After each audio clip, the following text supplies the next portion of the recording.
Hello. Hopefully this will be useful for you guys. I hear you're doing a quest challenge. Is what you call it? Quest writing. Oh, bounty. Bounty. Okay. Yeah. So I came to this initially thinking I'd just bring a template. It was kind of the initial ask of just having something that everybody could start with, start building out a quest. But then I realized that even in the course that I'm teaching and writing, I don't really have a talk I give just on quest writing. It's always kind of at a higher level. It's more about kind of putting content into a level or structuring a game, story, that kind of thing. So I put together a few slides to start out just talking about what a quest is, how you just conceptualize the quest, really just brainstorm a good idea to start with. And then I'll talk about that. I'll probably talk about a half hour, and then the last half hour, point you all to an actual interactive template you could use to build out a quest as a piece of software you could use and show to everybody else. So with that in mind, let's see, can we get the lights a little bit? Yeah, you have control of the lights. All right, cool. So with all that in mind, let's talk a little about quests. And so, as I was thinking about what a quest is, it occurred to me that a quest is really it's under a lot of constraints. It always has to fit into the game you're making, has to support the gameplay and the game flow of the whole experience. So it's not just something you can start off with blue sky and just make up anything you want. It has to integrate into the whole experience in some fashion. But within that world, when you create a quest, there is freedom to maneuver, right? You can come with any character you want. There's a lot of variety you can put into a quest.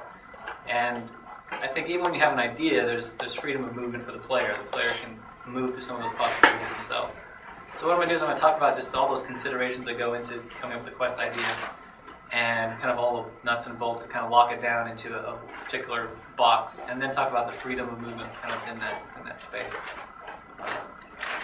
So that one is a number of constraints, but I kind of begin my whole thinking about writing for games and just content for games with this notion of meaningful play that comes out of this book, Rules of Play. How many people have heard of this book? It's used, you took the class. Okay, so several people. It's used quite a bit in universities because it's kind of in textbook format. It's easy to pull stuff out of it that's relevant to studies.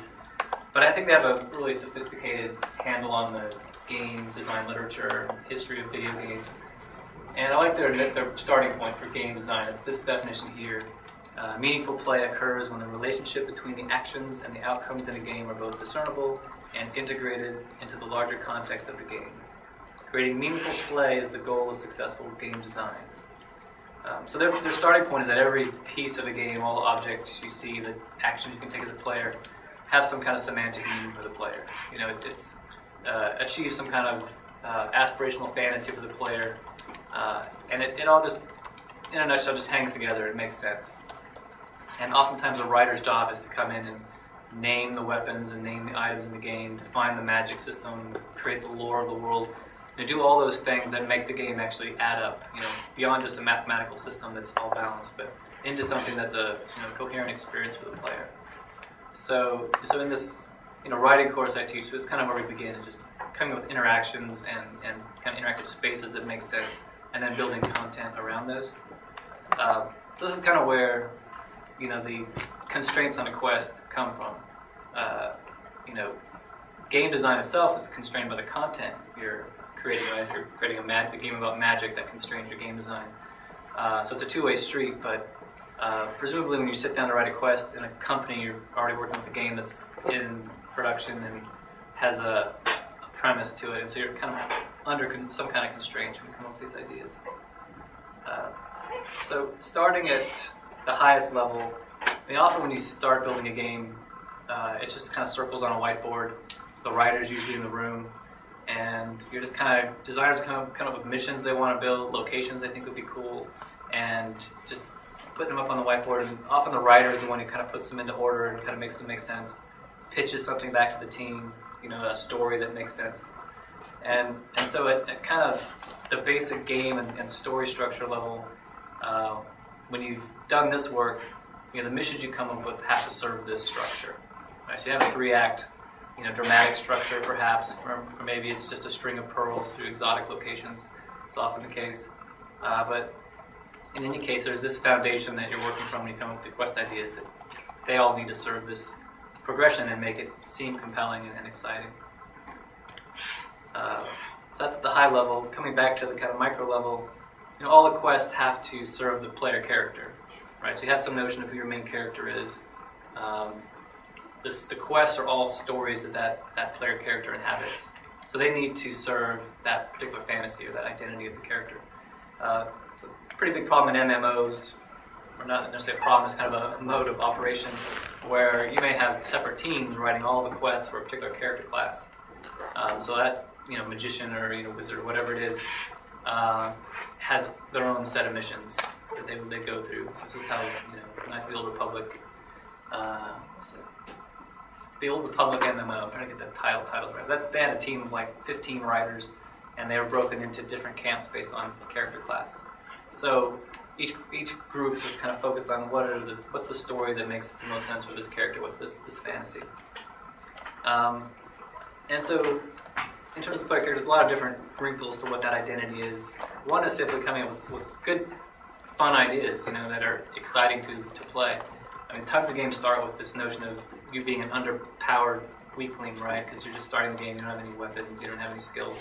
And they make you fight rats in the sewers or some other kind of menial pest. And it doesn't really capture the fantasy players want to inhabit.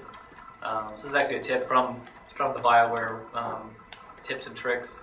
Is just give the player something substantive. Let them fight kobolds at the beginning of the game, at least, If you think about the beginning of God of War, you fight the heads of the Hydra, at the very beginning. It's kind of terrifying the first time you experience that. If you play through a second or third time and try to lose, it's virtually impossible. The actual math behind it is so slanted toward the player to succeed that you're really not in much danger at all. But just this enemy takes up the whole screen. It's this huge, epic, encounter. And so they, in the design of that game, made it a compelling, epic quest, even though from game design principles, they had to keep it kind of easy for new players. So pick something appropriate for the fantasy of the player. And this last one is just kind of beginning to touch on agency. I'll say more about it later, but the player is another element of the player character, right? Two-part word, I guess. And the player wants to drive the story. The player isn't having this character. They want to be the one pushing it forward. So doing the mission certainly accomplishes that, but they also don't want to just be kind of dictated to do this, go there, do that. The more the player character can come up with ideas on their own and strategies, even if you don't open up choice to your player character, if you at least make your player character smart enough to kind of be the driving force behind what the next mission is, I think that helps kind of integrate the quest into the experience.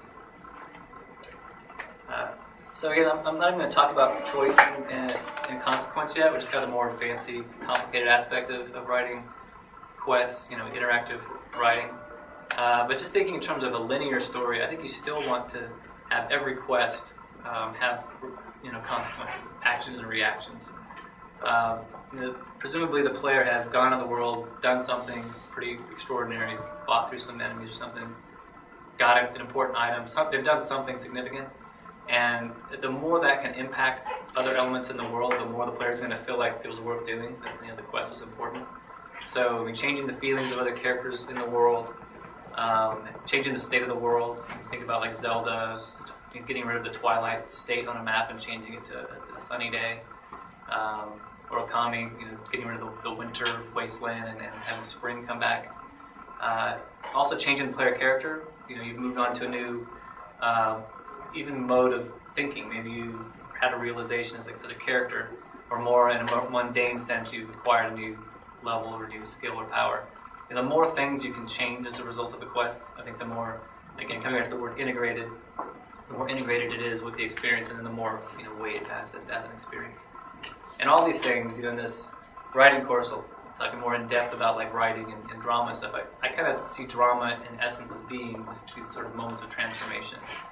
It's a very loose word, you can use it in many different contexts, but like there was a knock at the door, they opened the door, the policeman was standing there, right? That moment suddenly transforms the scene, and it's these kind of changes that people call dramatic.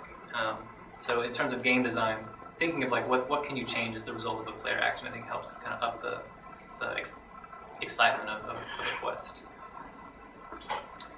So another thing that needs to be taken in mind is